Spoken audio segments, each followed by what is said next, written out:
예, 안녕하십니까?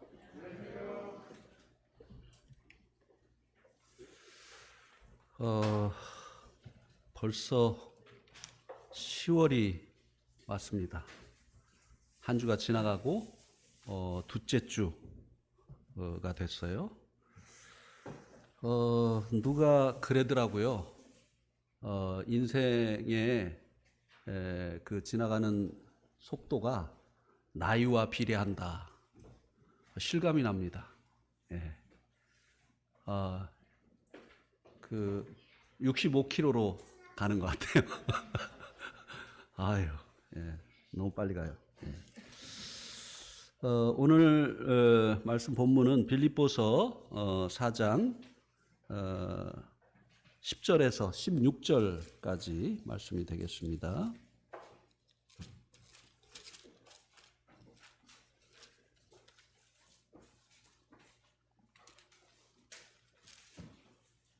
빌립보서 4장 10절에서 16절, 형제님들이 한 절, 자매님들이 한 절 이렇게 교독하시겠습니다. 시작. 내가 주 안에서 크게 기뻐함은 너희가 나를 생각하던 것이 이제 다시 싹시 남이니 너희가 또한 이를 위하여 생각은 하였으나 기회가 없었느니라.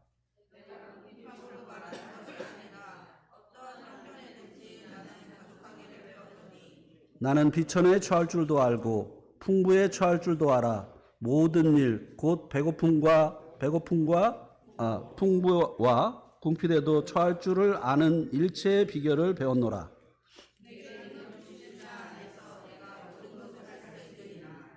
그러나 너희가 내 괴로움에 함께 참여하였으니 잘하였도다.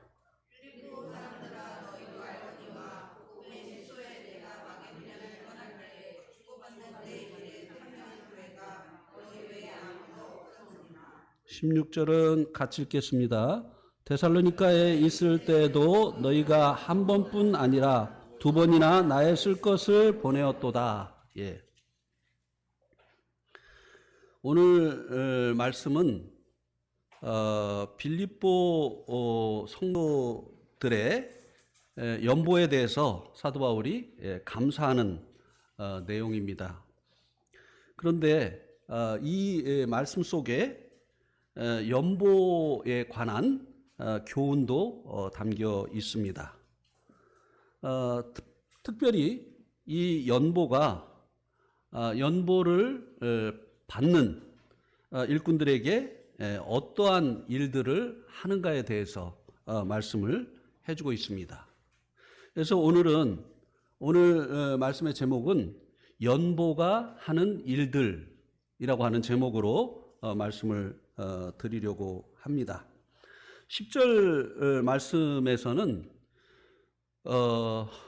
복음을 위해서 고군분투하던 바울에게 이 연보가 큰 기쁨을 주었다고 말씀해 주고 있습니다. 그 기쁨의 이유를 생각해 보면 첫 번째는 이 빌립보 성도들의 이 연보가 바울의 필요를 채웠던 것입니다. 이때 빌립보서를 기록할 당시에 사도 바울은 로마에 있는 감옥에 갇혀 있었습니다. 그가 머문 이 감옥은 빌립보에 갇혔을 때 그 감옥과는 달랐습니다. 빌립보의 감옥은 지하 동굴에 있었죠. 햇빛도 들지 않는, 낮에도 어둠컴컴한 이런 감옥이었습니다. 그러나 이 로마에 있을 때는 우리 한번 사도행전 28장 30절하고 31절에 보면 로마의 감옥이 어떠한 형태였던가를 알 수 있게 되는데요. 사도행전 28장 30절에서 31절에 보면 바울이 온 이태를 자기 셋집에 머물면서 자기에게 오는 사람을 다 영접하고 하나님의 나라를 전파하며 주 예수 그리스도에 관한 모든 것을 담대하게 거침없이 가르치더라. 로마에 있는 감옥은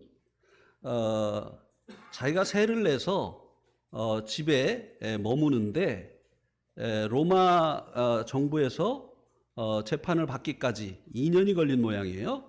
그러니까 2년 동안 거기에 병사 한 명을 배치를 해서 밖에 나가지 못하도록 그렇게 지키는 형태의 감옥이었습니다. 그러니까 감옥이라기보다는 가택연금 형태였었죠. 그래서 밖으로 나가는 것은 제한이 됐지만 밖에 있는 사람들이 사도 바울에게 오는 것은 가능했습니다. 그래서 그들에게 하나님의 말씀을 전했고 또 그곳에 있는 동안에 이 빌립보서를 비롯한 여러 서신서를 기록을 했습니다. 사도 바울이 이런 그 혜택을 받을 수 있었던 것은 그가 로마 시민권자였기 때문입니다. 로마 시민권자들은 재판 없이 심판을 받지 아니하고 그리고 채찍이나 고문에 고문을 할 수 없습니다. 그리고 이렇게 재판을 받기까지 가택연금 형식의 이런 감옥 생활을 할 수 있는 혜택을 받기도 했었습니다. 그러나 이 사도 바울이 이 가택연금이 되어 있을 때는 아무런 경제활동을 할 수가 없었기 때문에 집세를 지불하는 것이 큰 부담이 되었을 것입니다. 또 함께 있는 오네시모라든지 또 마가라든지 이런 이들의 의식주 문제까지 해결을 해야 되는 이런 상황이었기 때문에 경제적인 부담이 이만저만이 아니었을 것입니다. 이런 상황 가운데에서 오직 주님의 공급하신 것만으로 살아가고 있을 때에 에바브로디도를 통해서 빌립보 성도들의 그 연보가 전달이 되어졌을 때 그 기쁨이 얼마나 컸겠느냐고 하는 것입니다.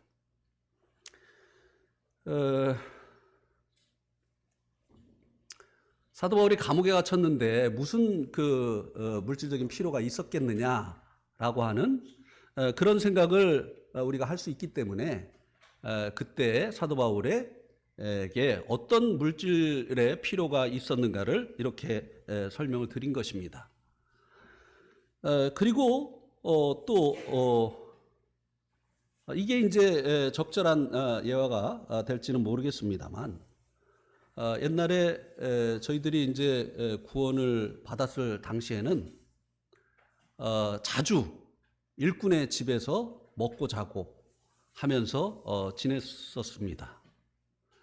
그래서 이제 그날도 일꾼의 집에서 한 3일 정도를 이제 먹고 자고 교제하고 같이 전도하고 뭐 이렇게 이제 하는데 아침에 일어났는데 일꾼의 아내 되시는 자매님이 울고 있는 거예요, 부엌에서. 그래가지고 아니 왜 이렇게 아침부터 이렇게 울고 그러지? 철없는 우리들이 이제 그렇게 이제 생각을 했어요. 근데 알고 보니까 우리들이 있으면서 다 먹어치워가지고 주는 거 없이 그냥 다 먹어치워가지고 쌀이 떨어진 거예요. 근데 살 돈도 없는 거예요. 그러니까 너무나 답답하니까 이 형제들을 또 먹여야 되는데 이제 아무것도 없으니까 그냥 울고 계셨던 거예요. 그래서 이제 막 비상 연락망을 이제 동원을 했죠. 그래서 어떤 형제님에게는 쌀 사와라, 어떤 형제님에게는 달걀 사와라, 뭐 이렇게 해가지고 위기를 넘겼던 이런 기억이 납니다. 사도 바울이 이 로마 감옥에 있을 때 여러 가지 그 경제적인 그 필요가 있었던 것처럼 하나님의 그 일꾼들도 여러 가지 경제적인 필요가 항상 있다고 하는 것입니다. 그래서 제가 이제 구원받았을 때 그때 일꾼에게 있었던 이 어려움에 대해서 말씀을 드린 것입니다. 그런 가운데 있을 때 그 필요를 충족시켜주는 이런 그 연보가 공급이 되어질 때 그것이 얼마나 큰 기쁨과 위로를 주는지 모른다고 하는 것입니다. 또 연보가 준 기쁨의 또 다른 이유가 있는데요. 이 연보가 이제 일꾼에게 주어지게 되어질 때 자신을 생각하고 있다고 하는 것을 이 연보를 통해서 깨닫게 되기 때문에 기쁨을 얻게 됩니다. 그가 사도 바울이 감옥에 갇혀서 있지만 그가 이 연보를 통해서 혼자가 아니라고 하는 사실을 기억하게 됐던 것이죠. 그가 비록 가택연금 형식의 그런 이제 감옥 생활을 하고 있었지만 밖으로 나갈 수 없었어요. 또 2년이라는 이 긴 기간 동안 활동의 영역을 제한받고 있었습니다. 얼마나 그가 외로움 가운데 있었겠습니까? 사람을 힘들게 하는 것 중에 하나가 외로움입니다. 선교지에서 겪는 일꾼들의 그 어려움 중에 하나가 바로 이 외로움입니다. 사람이 없어서가 아니에요. 사람이 많이 있지만 말도 통하지 않고 또 그들의 그 문화와 동화되기까지 많은 문화에 동화되기까지 많은 시간이 걸리고 이렇게 하기 때문에 사람들 속에서 그 외로움 느끼는 그 외로움 이것이 선교사들을 힘들게 하는 일 중에 하나죠. 특별히 그래서요 이 선교사들의 아내들이요 대부분 우울증에 걸립니다. 남편들은 그래도 활동을 하기 때문에 친구도 생기고 일도 있어서 이제 남편들은 잘 그 우울증에 안 걸리는데 이 아내들이 우울증에 많이 걸립니다. 외로움이 반복되어지고 대화를 하지 못하게 되어지고 친구도 없고 이래서 결국은 이 아내들이 이제 우울증에 걸리게 되는데요.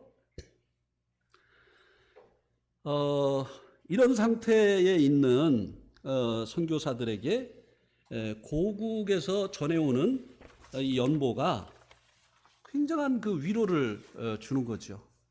우리가 홀로 있지 않구나. 우리를 기억하는 성도들이 있구나. 비록 공간은 다르지만 우리와 같은 마음을 가지고 있는 성도들이 있구나 하는 것을 이 연보를 통해서 기억을 하게 되어집니다. 한 번은 저희들이 이제 그 네팔에 있을 때 아랍에서 모임 그 수련회가 있었는데 거기에 갔었던 저희와 교제하는 인도 형제님이 갔다 와서 헌금을 가지고 왔어요. 저를 위해서 나오는 헌금이라고 하면서 헌금을 가져왔어요. 저는 그때까지 이 중동에 방문한 적도 없고 중동에 아는 사람도 없었습니다. 근데 중동의 성도들이 저를 기억하고 기도하고 또 연보까지 해줬다는 것을 생각할 때 굉장한 큰 기쁨이 되어졌고 큰 위로가 되어졌던 기억이 있습니다.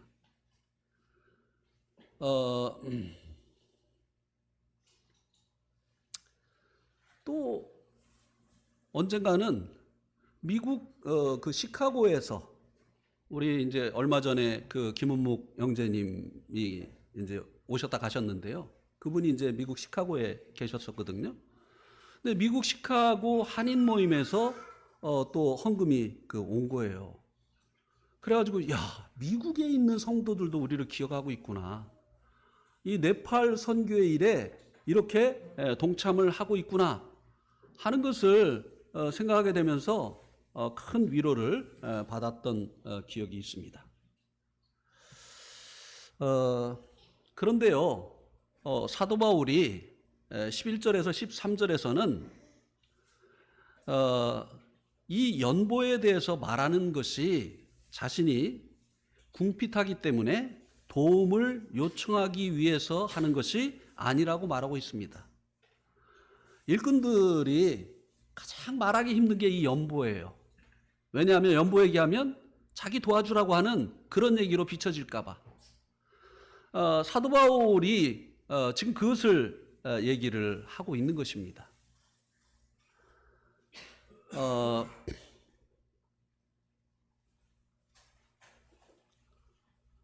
사도 바울은 이런 경제적인 여러 가지 그 상황을 통해서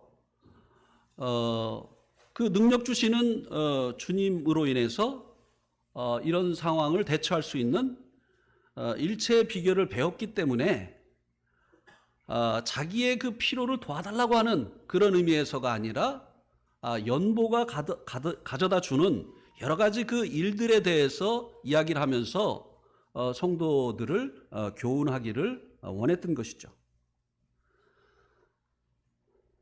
궁핍할 때 비천한 환경이나 풍부할 때 넉넉한 그 상황이 이 사도 바울의 신앙의 문제를 야기하지 못했다고 하는 것입니다. 그 상황을 능력 주시는 주님의 그 능력으로 잘 대처할 수 있었기 때문이죠. 그러나 실제적으로는 궁핍함으로 비천에 처하는 것을 견디지 못해서 뛰쳐나가는 이런 이들이 얼마나 많이 있느냐고 하는 것이에요.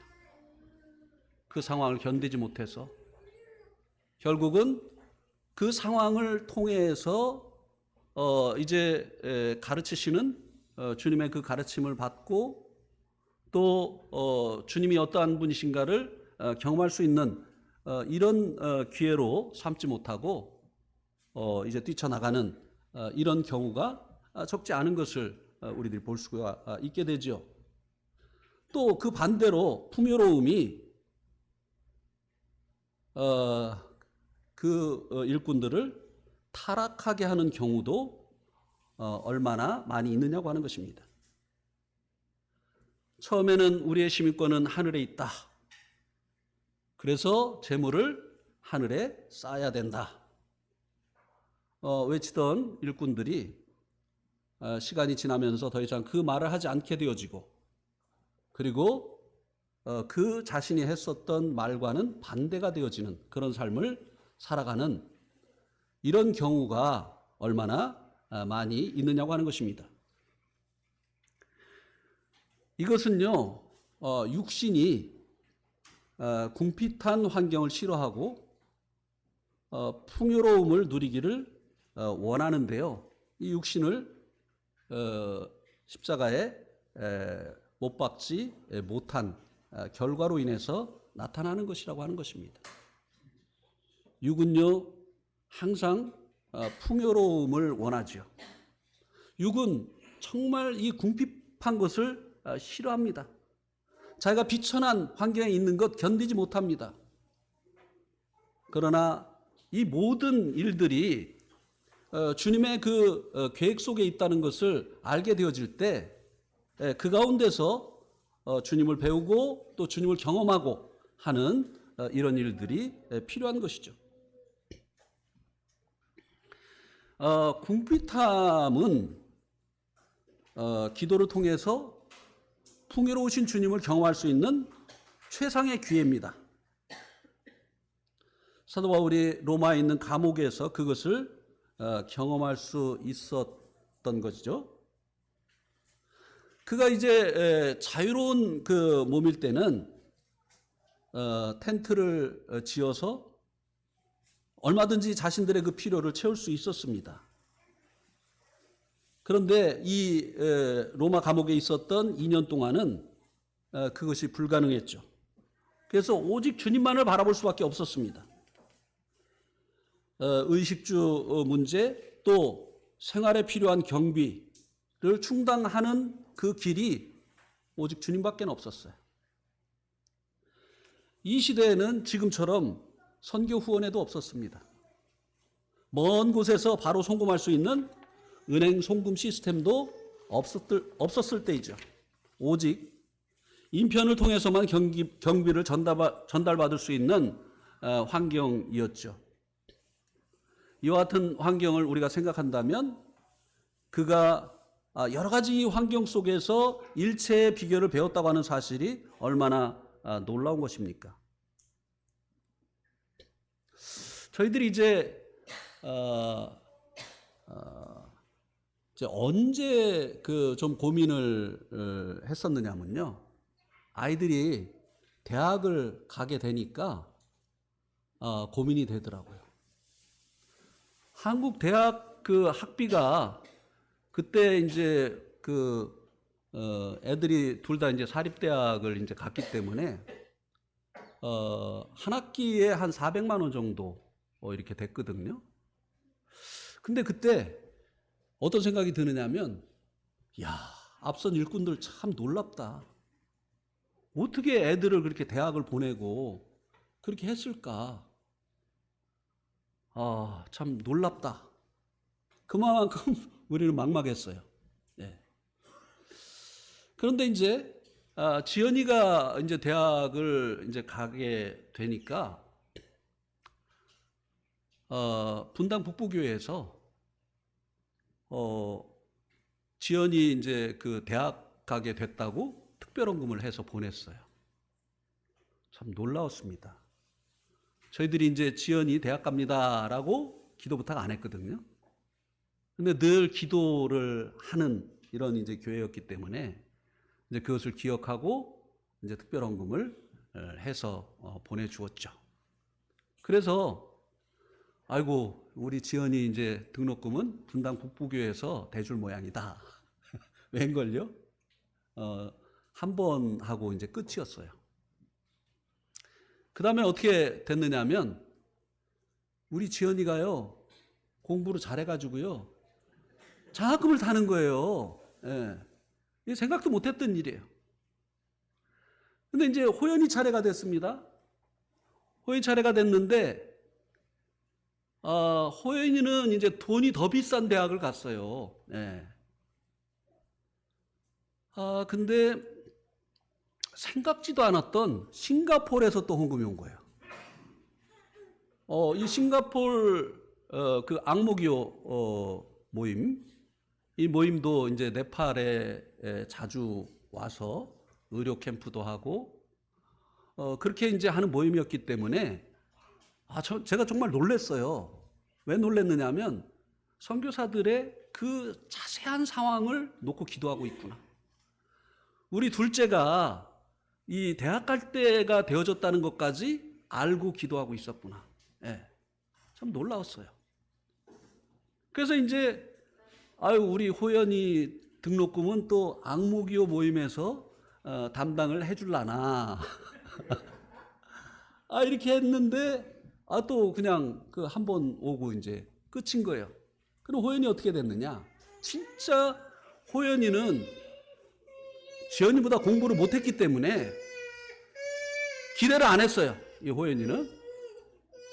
왜냐하면 얘는 그래도 지연이는 초등학교 3학년까지 한국에서 다녔기 때문에 한글은 띄고 갔거든요.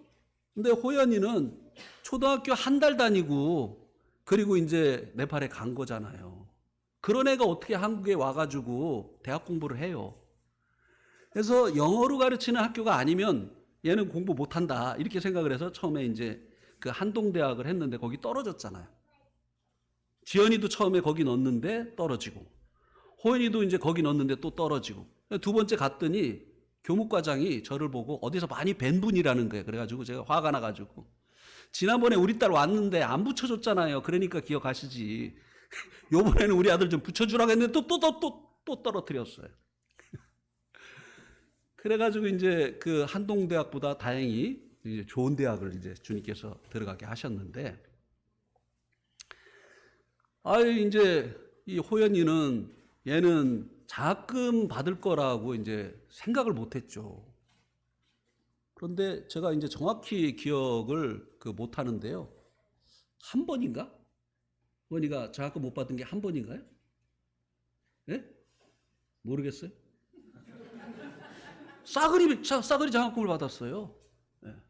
한 번은 장학금 받은 것도 몰라가지고, 장학금이 자기 통장으로 들어온 것도 몰라가지고 모르고 있다가 통장에 보니까 돈이 막 있거든요. 그래서 엄마한테 이제 연락을 한 거예요. 자기 통장으로 돈 보냈느냐고. 그러니까 이제 저희 자매가 이제 아니다. 야, 너 그거 절대 찾지 마. 이거 저 보이스피싱인가 뭐 이런 거 하는 걸 수 있으니까 절대 찾지 마 그랬는데 나중에 이제 연락해 보니까 학교에서 장학금이 나온 거였어요. 예. 참 주님이 놀라운 방법으로 우리의 필요를 채우시는 이런 경험을 했습니다. 사실 걱정할 필요가 없더라고요. 예. 그리고 한국에서 한동대학 아니면 얘네들이 어떻게 그 대학 생활을 할 수 있을까 그랬는데 그건 기우였어요. 예. 너무나 잘 적응하고 그리고 또 장학금까지 이렇게 받게 되는 그런 결과를 이제 보게 되어진 거죠.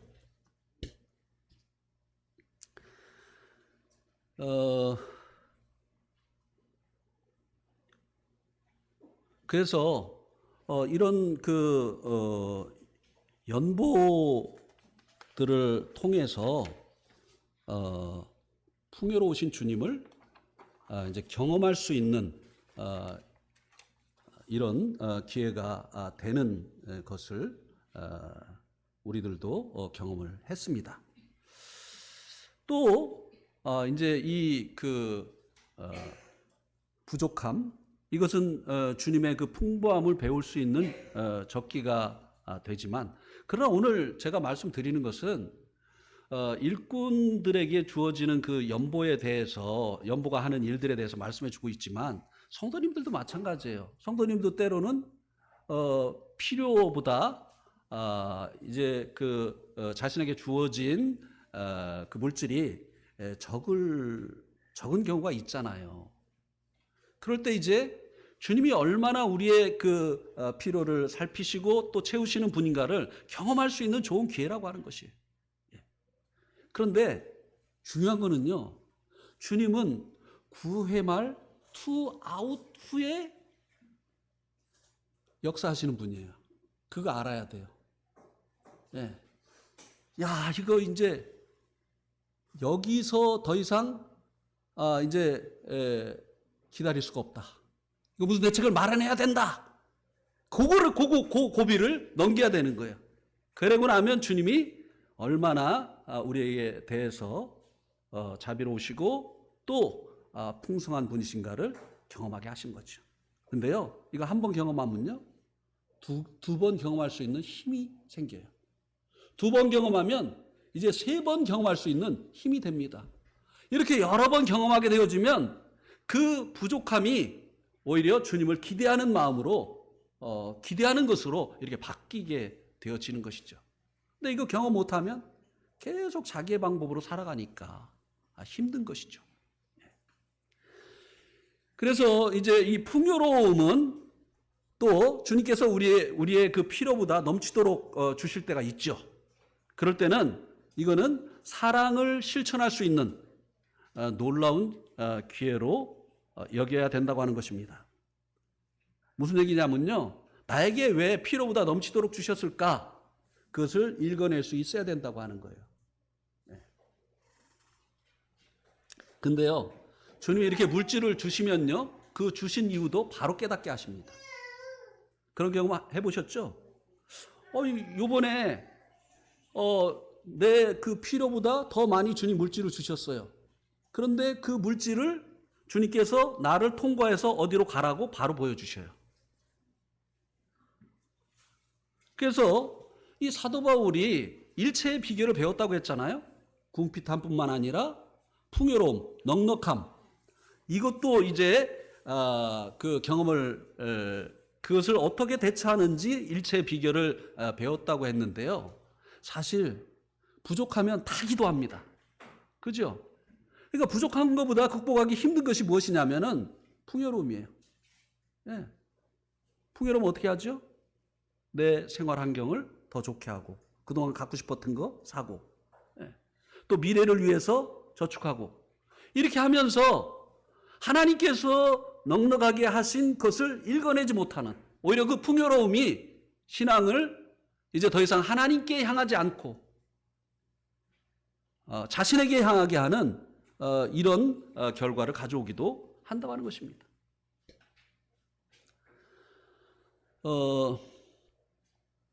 사도 바울이 이런 상황도 경험을 했다고, 그래서 일체의 비결을 배웠다고 이제 고백을 해주고 있는데요.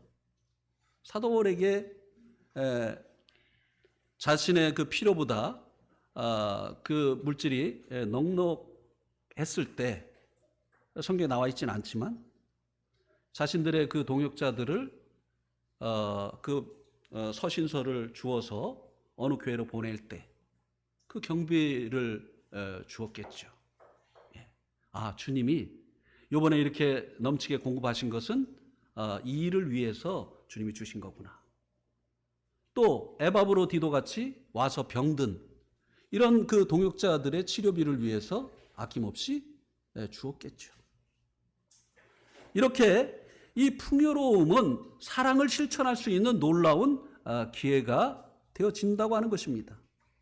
근데요, 하나님께서요, 우리에게 이제 물질을 맡기시거든요. 왜냐하면 우리가 이제 청지기 노릇을 하라고요. 우리 청지기예요. 근데 이제 넘치도록 줘보셔요. 조금 넘치도록 줘보셔요. 근데 이거를 자기 생활 개선을 위해서, 더 좋은 환경을 위해서, 또 미래를 위해서 이렇게 해버리면 그 다음에 하나님이 얘는 안 되겠다 생각하시는 거예요. 그런데 주님이 맡기셨는데 그것을 주님이 보여주시는 일을 위해서 투자를 합니다. 망설임 없이 하나님께서 이 사람을 믿는 거예요. 그리고 더 많은 것을 맡기시는 겁니다. 제가 한 번은 어느 정말 그 일꾼들을 많이 섬기시고 그 물질을 아낌없이 사용하시는 형제님의 그 집에서 하루를 자게 됐습니다. 근데 형제님이 저에게 묻는 거예요. 형제님, 지금 가장 필요한 게 무엇입니까? 그 형님의 집에 갔을 때 모든 일꾼들에게 그렇게 한 거예요. 근데 정말 풍성하고 넉넉한 삶을 사셔요. 늘 어떻게 일꾼들을 도울까를 생각하시는 이분을 하나님께서 넘치도록 부어주셔서 계속 그렇게 살 수 있도록 그렇게 해주시는 것을 제가 느꼈습니다. 우리나라 옛말에도 있잖아요. 적은 부자는 뭐로 말미암는다고요? 적은 부자는 뭐로 말미암죠? 근면으로 말미암는다고 그래요. 근데 큰 부자는 어떻게 해요? 하늘이 낸다. 맞습니다. 주님 안에서도 그래요. 네.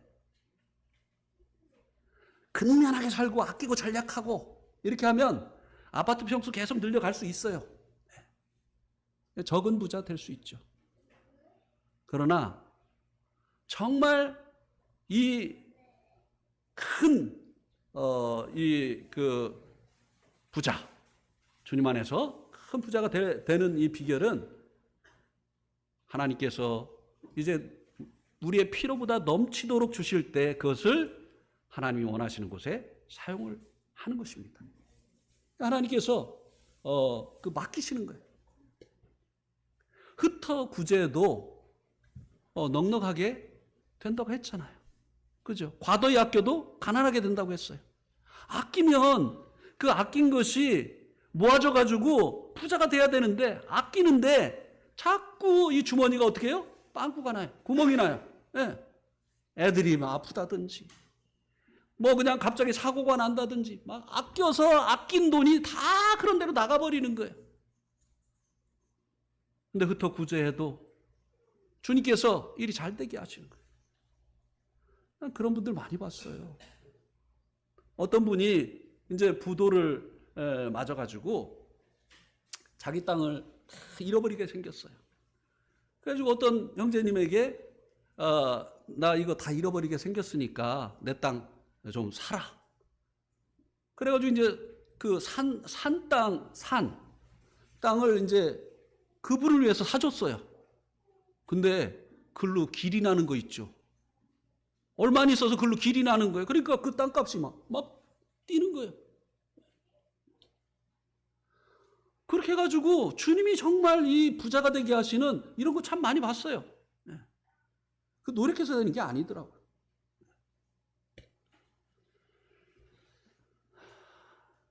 제가 이번에 아주 이 부분에 있어서 아름다운 이야기를 들었습니다. 이분이 이제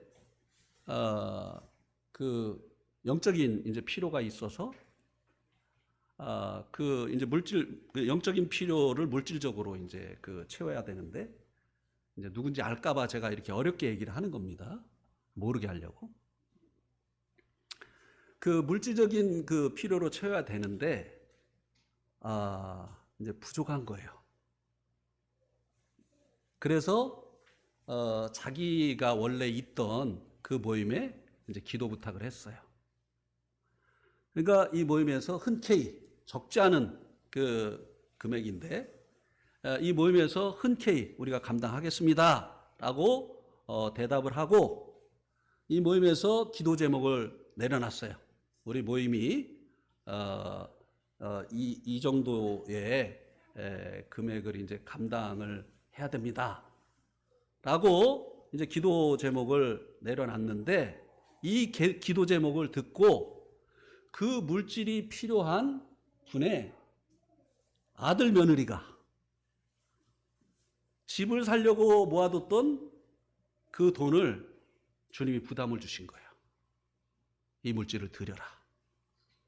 1억에 가까운 돈인데 드리라고 이제 주님이 부담을 주신 거예요. 그래서 이 물질을 연보하기 전에 이제 아버지랑 상의를 한 겁니다. 아버지랑 상의를 하는데, 아버지가 이제 주님의 일꾼이니까 이제 늘 우리가 이 물질은 자기를 위해서는 전략해야 되고 주님을 위해서는 우리가 풍성한 사람이 돼야 된다. 영적인 일이 보이면 우리가 아낌없이 헌신해야 된다. 이렇게 이제 가르쳐 왔는데, 아들이 지금 전세 살고 있는데 집을 살려고 모아둔 그 돈을 헌금한다고 하니까 자기가 그렇게 지금까지 얘기했는데, 이 목구멍까지 어떤 얘기가 올라오느냐 하면, 야 그래도 너네 집부터 사야 되는 거 아니냐? 요 얘기가 여기까지 올라오더라는 거예요. 근데 차마 말을 못했다는 거예요. 네. 그렇게 주님이 이 물질의 그 필요를 놀랍게 넘치도록 해결하시는 그런 참 그 아름다운 이야기를 들었습니다. 너무나 아름답죠. 그래서요, 이거 한편에 제가 볼 때는 그림 같았어요. 야, 어떻게 이렇게 이런 아름다운 그림이 그려지냐. 근데요, 하나님이 그리시는 그림은요, 정말 아름다워요. 아름답지 않습니까? 네.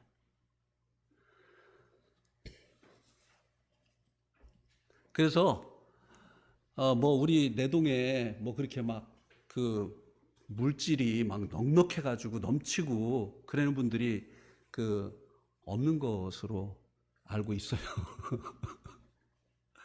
그런데 때로 그럴 때가 있잖아요. 예. 뭐 적은 금액이라고 할지라도 그럴 때가 있잖아요. 뭐 저도 그렇게 넉넉한 사람은 아닌데 그럴 때가 있습니다. 근데 그럴 때는요, 희한하게 그것을 어디에다 써야 될지 딱 보여주셔요. 예. 근데 감사한 거는요, 이게 이제 부부간의 마음이 맞아야 되잖아요. 제가 하고자 해도 아내가 노 하면 안 되죠. 또 아내가 하고자 해도 또 제가 아이 그거는 그랬잖아. 다른 사람이 하겠지. 예. 그래서 우리들의 필요보다 넘치는 그 물질이 하나님의 이 아름다운 그림을 그리는 데 사용이 될 수 있다고 한다면 얼마나 좋겠느냐고 하는 것입니다. 일체의 비결을 배운다고 하는 것이 이와 같은 것을 말하는 것입니다. 또 14절에서 15절에서는 연보가 바울의 괴로움에 참여하는 것이라고 말씀해 주고 있습니다. 성도들의 일꾼들을 위한 연보가 일꾼의 고난에 참여하는 것이라고 하는 것입니다. 그래서 이 성도들이 일꾼의 그 사역에 동참하는 방법 중에 하나가 바로 이 연보라고 하는 것입니다. 우리가 비록 선교지에 가지 않았지만 선교에 동참할 수 있는 그 방법이 선교사를 위해서 연보를 하는 것입니다. 제가요, 이번에 이 말씀을 준비하면서 네팔 선교를 위해서 지금까지 대략 얼마의 돈이 들어갔는지 계산을 해봤어요. 여러분 한번 얘기해 보실래요? 제가 18년 동안 네팔에 있으면서 지금까지 아난드 서마즈를 후원하는 이 사역을 하면서 얼마 정도가 들어갔을 것 같습니까? 대략. 예? 100억. 하도 풍성해. 얼마 정도가 들어갔을 것 같아요? 계산을 해보니까 10억이 넘어요. 깜짝 놀랐어요. 저도. 예. 많이, 네팔에 지진이 일어났을 때, 또 형제들이 또 자기 고향에 전도하러 갔다가 사고가 나서 이제 순교했을 때, 이럴 때 특별헌금 한 거, 또 예배당 지을 때 이제 특별헌금 한 거, 이런 것까지 따지면 거의 15억 정도가 되겠더라고요. 예. 이것이 다, 우리들이 연보한, 물론 내동교회 혼자서 한 건 아니죠. 예.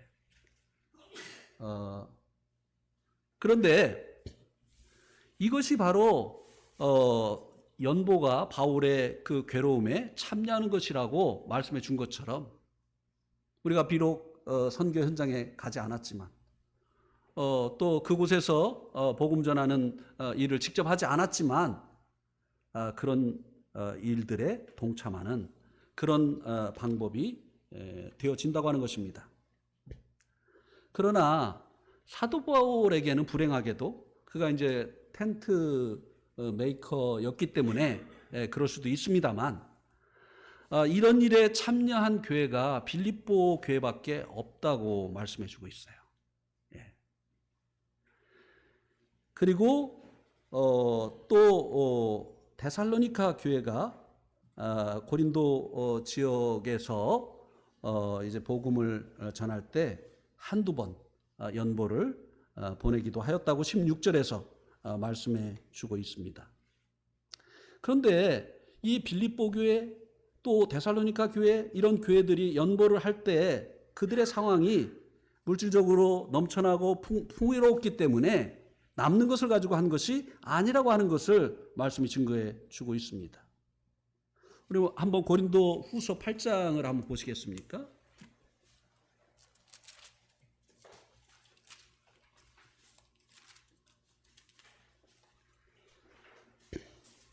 고린도후서 8장 1절에 보면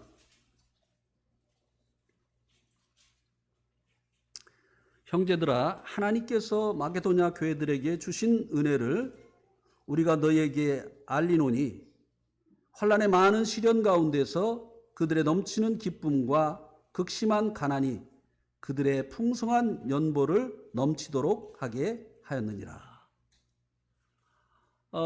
하나님께서 마케도니아에 있는 교회들, 이 빌립보 교회, 또 데살로니가 교회, 데살로니카 교회, 예, 이런 그 교회들에게 주신 그 은혜가 뭐라고 여기 말씀해주고 있느냐면, 많은 환란의 많은 시련 가운데서 그들이 넘치는 기쁨과 극심한 가난이 그들의 풍성한 연보를 넘치도록 하게 했다고 하는 것입니다. 풍요로움이 넘치는 연보를 만들어낸 것이 아니라 환란의 많은 시련과 극심한 가난이 오히려 풍성한 연보를 넘치도록 한 것이 하나님의 은혜라는 거예요. 풍성한 가운데 하는 것이 어떻게 하나님의 은혜겠습니까? 예, 가난한 가운데, 그것도 극심한 가난 가운데 이 풍성한 연보를 했다고 하는 것이죠. 이들이 이런 상황 가운데에서 사도 바울의 그 일에, 전도하는 그 일에 동참을 했다고 하는 것입니다.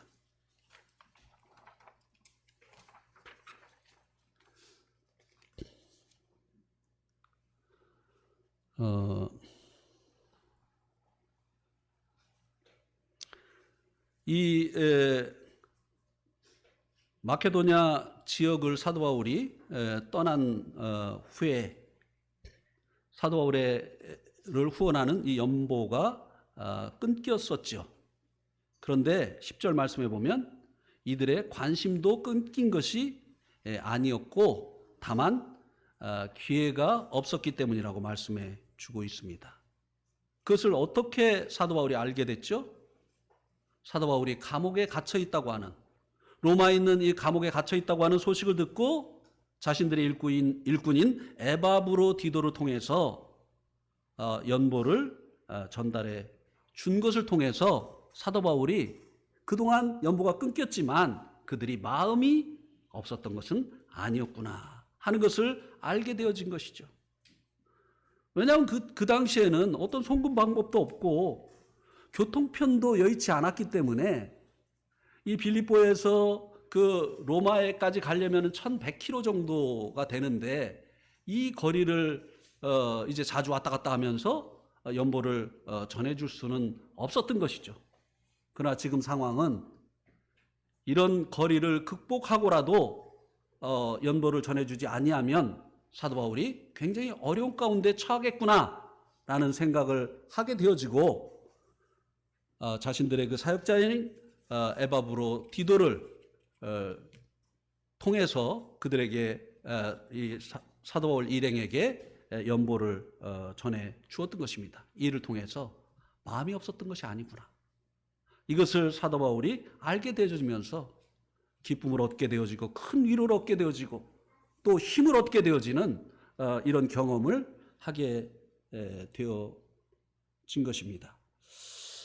마지막으로 이 16절에는 연보는 일꾼의 그 필요를 채우는 것이라고 말씀해 주고 있습니다.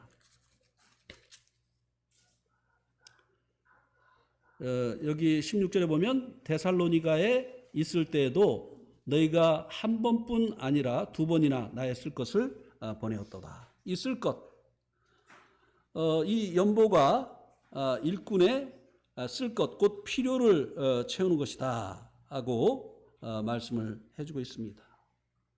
사도 바울이 물론 이 사도 바울처럼 일하면서 또 주님의 일을 하는 이런 그 일꾼들이 있죠. 또 그렇게 또 할 수도 있습니다. 그러나 일을 하는 시간만큼 영적인 일에 시간을 드릴 수 없게 되는 거죠. 주님의 일에 집중할 수 있도록 생활비를 공급해 주는 것이 연보가 하는 일이다라고 하는 것입니다. 제가 이제 장모님이 제주도에 계시기 때문에 제주도에 가끔 가는데요. 거기 가서 이제 일꾼을 만나서 교제를 하면 일꾼이 이제 계속 일을 해요.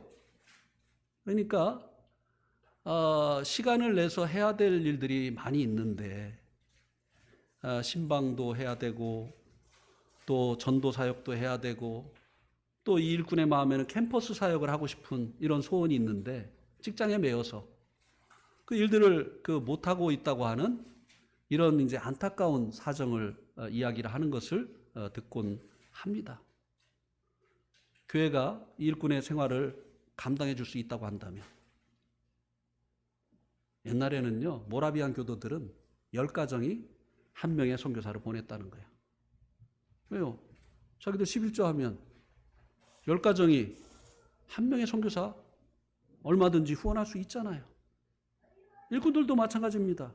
10가정만 있으면 일꾼 한 명 생활에 염려 없이 생활의 시간을 생활하는데 필요한 그 경비를 위해서 쓰는 시간 사용하지 않고 주님의 일에 전념할 수 있지 않느냐고 하는 것입니다. 감사하게도 우리 내동교회는 제가 주님의 일에 전념할 수 있도록 우리들의 쓸 것을 공급해 주시고 있는데요. 이 연보가 하는 일 중에 하나가 바로 그와 같은 일이라고 하는 것입니다. 오늘 말씀 여기까지 드리도록 하겠습니다.